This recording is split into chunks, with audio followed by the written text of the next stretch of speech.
So in this introduction, I really want to begin by looking first at IELTS questions and question triggers. It's so important in the exam to understand what the questions mean and what the examiner is really looking for. Now, although it's a natural conversation, the examiner is not really interested in you or the information you give him or her. They're interested in the language.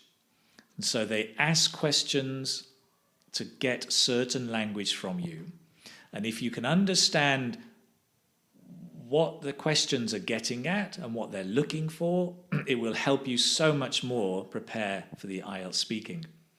So I'm going to look at 6 very common triggers in the questions that will help you.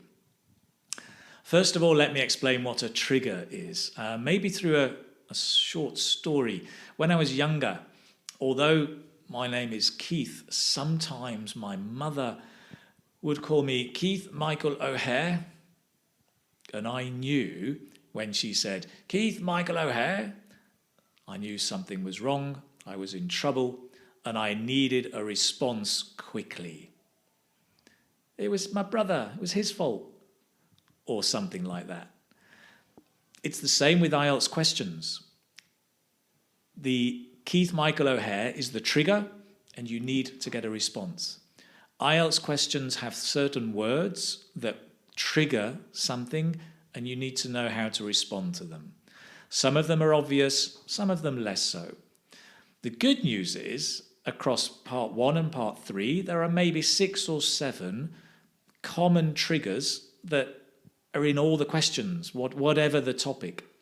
And if you can just know these triggers, it will really help you prepare. So let's have a look then, first of all, at part 1, and I'll cover part 3 later.